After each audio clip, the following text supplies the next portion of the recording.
excited about my new alternator install on my Type III 69 squareback. So I got most of this stuff from aircoolednut, and I'll put his URL in the description below. So this is a NipponDenso alternator, and I've done the wiring as instructed by aircoolednut. I did do something different, and that is I made these brackets. So he uses the hold down strap from the original generator, and instead I made these brackets. I just happened to have some angled steel, and it already had a hole. That hold down by the nut on the case down there was already in the steel, and so it was just a matter of cutting it to the right shape to work it around the alternator on each side, and then drilling a hole the right height for this bolt to bolt into the alternator, which wasn't too difficult, but it holds the alternator nice and firm. And I put some spacers underneath it. You can see a shim there, and there's one in the front as well, and that helps to hold decent tension on the fan belt. So the fan belt has a little bit of tension on it, which is nice. I still need to put in the donut right here to seal that hole, but it's a great install of this alternator.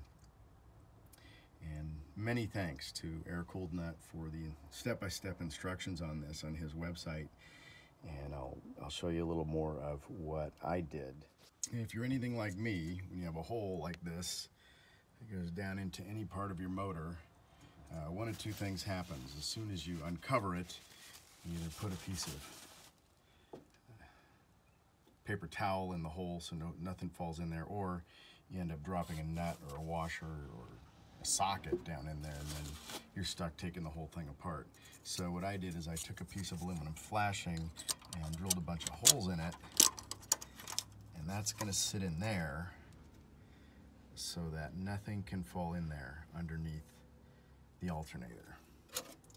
And then this is the flashing that I have that has some little bit of bolstering on each end to lift up the alternator so that the belt gets tensioned right, and that sits right there, and the alternator will bolt down onto that. And here's one of the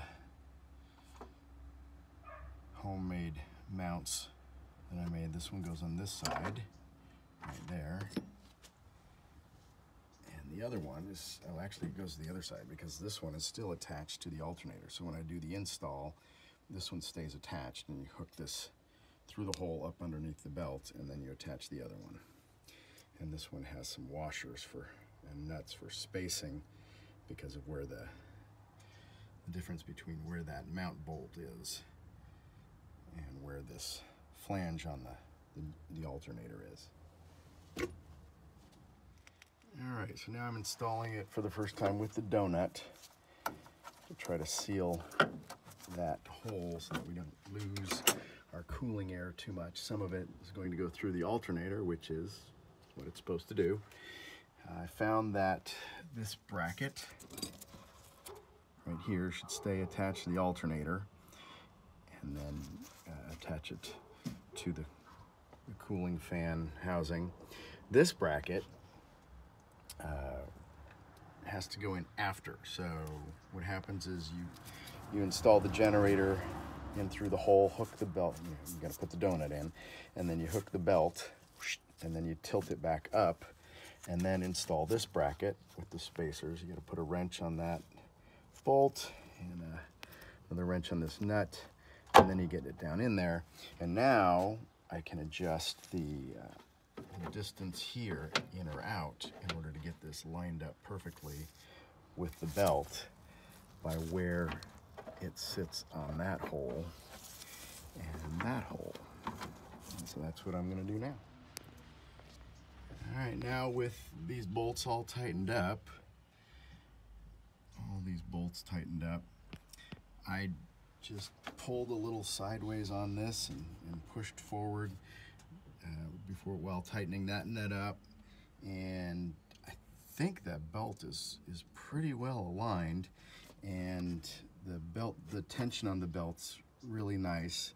You know, it's not too much, not too little, and it's pretty solid. So I don't know if you can see it. There's a little bit of flex in the mounts. These steel brackets may not be thick enough, but I think they're going to be. I think it's going to work out. The donut is sealed.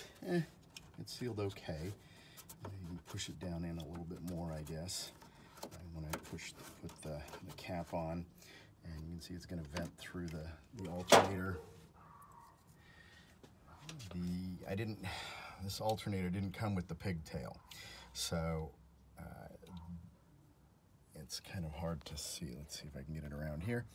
So this one goes to the DF, which is your field. That goes to your field, and this one goes to the positive side of the coil. It's the IG, ignition. Positive side of the coil, and then your field, which is the blue wire and the green wire under your back seat, and I'll show that next. This is obviously your positive battery terminal, and aircoolednut said that goes to the battery terminal on the starter, so that's where that goes. I just happen to have a spare cable, and it goes down underneath the air cleaner, out through a hole and down right to the starter. So it's pretty clean install. It worked out really well. And I'll go show under the back seat my voltage regulator back in there. I think this red wire is dead now. I've taped it off, taped the other end off, what I believe is the other end, in the engine compartment with some electrical tape, and that's all taped off. These are the blue-green wires that were on the regulator. They are now connected together. This is just a connector I happen to have, so I will electrical tape that connection all off. Someday I may come in here and get a better connection for it, get a better connector for it, or just strip the wires out, solder them, and shrink wrap them. But I tested it and it works. The idiot light comes on, and I'm getting a little over 13.5 volts at the battery at idle. I haven't tested it revving the engine yet. So I'm going to tape this connection off, and then I think we're done. We'll go check in the back again. In the engine compartment, I believe this is the red wire that's still connected to the voltage regulator, so I think it's dead at both ends at this point. I've electrical taped it off and just tuck it under here where it's not going to get hung up on anything. So while I'm back here and the belt just happens to be in a nice position, I'll show you this belt with, I guess, what is the model number? Gates XL 7380. It's also a Goodyear 15391 belt, about 38.5 inches long, and it just works out really well.